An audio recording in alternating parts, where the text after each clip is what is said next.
आखिर रेखा और अमिताभ कैसे अलग हुए? आज के दीवाने आम के एपिसोड में हम ये सारी गुत्थी सुलझाएंगे।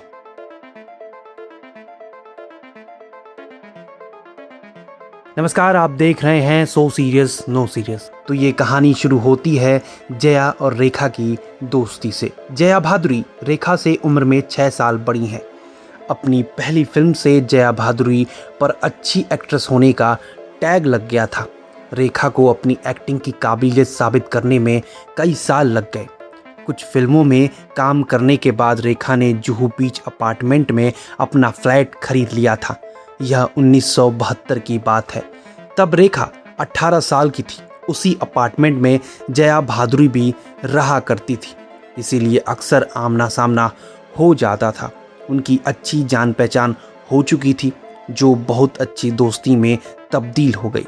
रेखा प्यार से जया को दीदी भाई कहती थी। उस वक्त ज़्यादा वक्त रेखा जया के घर चली जाती थी और वक्त बिताया करती थी। जया के घर पर ही रेखा की पहली बार मुलाकात अमिताभ बच्चन से हुई। अमिताभ बच्चन जया के बॉयफ्रेंड थे उस वक्त, जब अमिताभ सफलता से दूर थे और सिर्फ एक इंसान उनका हौसला टूटने नहीं देता था, वो थी जया भादुरी।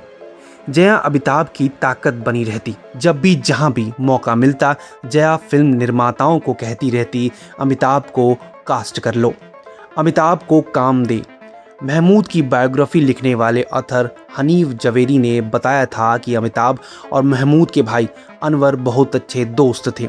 अनवर अक्सर उन लोगों को ड्राइव पर ले जाते थे। अनवर कार चलाते थे और अमिताभ और जया उसके साथ आगे की सीट पर बैठा करते थे। पिछली सीट पर रेखा बैठती थी।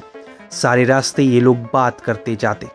उन दिनों इंटरव्यू के दौरान जया बच्चन ने रेखा के बारे में कह दिया था कि रेखा अपने आप को सीरियसली नहीं लेती है। बात सच्ची थी और जया बच्चन ने कंसर्न होते हुए यह बात बोली थी, लेकिन रेखा को ये बात पसंद नहीं आई। 1973 में अमिताभ और जया के फिल्म जंजीर रिलीज हुई। उसकी सफलता ने क्या क्या चेंज किया, यह आप सब जानते हैं। अमिताभ और जया ने शादी करने का फैसला कर लिया और 3 जून 1973 को शादी कर ली। इस शादी में रेखा को नहीं बुलाया गया। इस बात से रेखा को बहुत बड़ा झटका लगा। रेखा ने कहा कि मैं जया को अपनी बड़ी बहन मानती थी। जब मुझे कोई सलाह लेनी होती थी तो सीरियसली मैं उसकी बात सुनती थी, पर मुझे लग रहा है कि जया तो हर ऐरे गैरे को सलाह देती थी। उसको लोगों को डोमिनेट करने की आदत है, वह भी तब तक जब तक उसको सूट करे। हम दोस्त थे, कितना समय साथ में बिताते थे। मैं सेम बिल्डिंग में रहती हूँ, फिर भी जया ने मुझे अपनी शादी में नहीं बुलाया। एक बात और थी, रेखा को अमिताभ के साथ काम करने का मौका मिल रहा था, जो जंजीर और दीवार के बाद अब एक बड़े स्टार थे। और सबसे बड़ी बात, अमिताभ रेखा की दीदी भाई के पति भी थे। अमिताभ के पंक्चुअलिटी इंडस्ट्री में मशहूर हो गई थी। सही टाइम पर सेट पर आना, तैयार होना, डायरेक्टर के साथ सीन डिस्कस करना, समझना और पैकअप के बाद बिना समय खराब किए अपने घर लौट जाना। जैसे अमिताभ का डिसिप्लिन मशहूर था, वैसे ही रेखा का इनडिसिप्लिन मशहूर था। रेखा के बारे में मशहूर था कि वह फिल्म का सेट छोड़कर कहीं भी कभी भी घूमने चली जाती थी। रेखा ने खुद कहा था कि मैं प्रोड्यूसर के खर्चे पर बहुत घूमी हूँ। 2 अनजाने की शूटिंग के दौरान सबको लग रहा था कि फिल्म बनाने में प्रॉब्लम आएगी, पर सब हैरान हो गए जब रेखा अमिताभ को हर रोज काम करते देखती, उसके साथ काम करती, उन्हें ऑब्जर्व करती। रेखा ने अब तक कोई भी ऐसा इंसान नहीं देखा था जिसने रेखा को इतना प्रभावित किया हो। अमिताभ का ऐसा असर हुआ कि रेखा ने सबको हैरान करते हुए सुबह 6 बजे सेट पर पहुंचना शुरू कर दिया। 2 अनजाने की शूटिंग कोलकाता में हुई थी। अमिताभ शहर से बहुत अच्छी तरह वाकिफ थे। अमिताभ 1962 से 1969 तक कोलकाता में रहे भी थे। रेखा कलकत्ता के बारे में कुछ नहीं जानती थी। ग्रैंड होटल में वो लोग ठहरे हुए थे। शूट के बाद सब लोग काफ़ी समय साथ बिताते थे। अमिताभ कोलकाता के बारे में अपनी पुरानी बातें बताते। अमिताभ और प्रेम चोपड़ा के साथ कई बार रेखा भी घूमने चली जाती थी। 1976 में 2 अनजाने रिलीज हुई। फिल्म बहुत बड़ी हिट नहीं हुई, लेकिन रेखा की काम की तारीफ हुई। रेखा को रिस्पेक्ट मिली, काम की वजह से रेखा ने सारा क्रेडिट अमिताभ को दे दिया। जाहिर था रेखा अमिताभ की तरफ खींची चली जा रही थी। सिमी गेरवाल के शो में रेखा ने कहा था कि अमिताभ शादीशुदा थे, इस बात से कोई फर्क नहीं पड़ता था।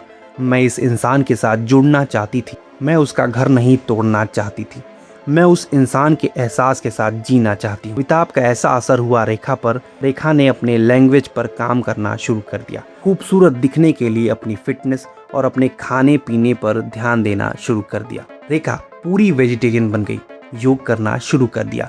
रेखा ने मीना कुमारी के मेकअप मैन राम दादा को हायर कर लिया था। जब तक राम दादा जिंदा रहे रेखा के मेकअप मैन बने रहे। रेखा ने हर बार यही कहा कि अमिताभ की वजह से मैंने अपने आप को बदला है, बेहतर कर लिया है। अमिताभ की वजह से रेखा एक एक्ट्रेस और एक लेडी के रूप में बेहतर होती चली गई। रेखा अमिताभ के प्यार में दीवानी हो रही थी। वो भूल गई थी कि उसकी मन की किस्मत उसकी किस्मत का दरवाजा खटखटा रही थी। अमिताभ की पत्नी तो रेखा की दीदी भाई जया भादुरी थी, जो अब जया बच्चन बन चुकी थी। 22 जनवरी 1980 ऋषि कपूर और नीतू सिंह की शादी हुई। रेखा की अच्छी दोस्त रही। आरके स्टूडियो में ऋषि कपूर और नीतू सिंह की शादी का फंक्शन चल रहा था। एक कॉर्नर में अमिताभ बच्चन मनमोहन देसाई के साथ बात कर रहे थे और जया बच्चन अपनी सासू माँ तेजी बच्चन के साथ बैठी हुई थी। रेखा की सेंसेशनल एंट्री हुई और सबकी आंखें रेखा की तरफ घूम गई। रेखा के बालों में सिंदूर नजर आ रहा था। मीडिया का ध्यान उसी तरफ चला गया। बातें होने लगी कि क्या रेखा ने शादी कर ली है, किसकी है, किसके नाम का सिंदूर रेखा ने अपनी मांग में सजाया है। रेखा की नज़र बार बार अमिताभ की तरफ जा रही थी। अमिताभ के हाथ में चोट लगी थी, इसलिए पट्टी बंधी हुई थी। रेखा को एरोबिक्स और बेहतर डाइट के बारे में गाइड करने वाली रेखा की डॉक्टर दोस्त स्नेहलता पांडे भी वहां मौजूद थी। रेखा ने स्नेहलता को साथ लिया और हिम्मत करके अमिताभ के पास पहुंच गई। फॉर्मल बातचीत हुई। सबकी नज़र जाहिर है उसी तरफ थी जहां जया बच्चन के चेहरे पर दुख और आंखों में आंसू भी मीडिया ने देखे। थोड़ी देर बाद रेखा वहां से चली गई। मीडिया को उस शाम बहुत मसाला मिल गया था। बाद में रेखा ने बताया था कि रेखा एक शूट से सीधा वहां आ गई थी। शूट में लगाया मेकअप और सिंदूर हटाना भूल गई थी। अमिताभ रेखा के रिश्ते के बारे में जया बच्चन ने साफ साफ कहा था कि दुनिया को जो कहती है कहने दो, अमिताभ तो मेरे साथ कमिटेड है और अगर मेरी पीठ पीछे वो कुछ करते हैं तो ये उनकी प्रॉब्लम है, उन्हें इसी के साथ जीना होगा। घर में माहौल ख़राब होने की बात पर अमिताभ ने एक बार कहा था कि हमारे फैंस हमारे डिवोर्स कभी नहीं देखेंगे, मैं हिंदुस्तानी हूँ, मेरी फर्स्ट क्लास चॉइस थी। जब जया को मैंने जीवन साथी चुना था, ये इकलौती स्टेटमेंट है जो अमिताभ ने रेखा और जया बच्चन और अपने को लेकर दी थी। एक बार जया बच्चन ने रेखा को डिनर पर बुलाया था। रेखा ने कहा था कि जया को अमिताभ रेखा के रिश्ते की कोई चिंता नहीं थी। जया की नज़र में महज यह एक मौज मस्ती का रिश्ता था, पर अब जया को लग रहा था कि बात कुछ ज़्यादा है।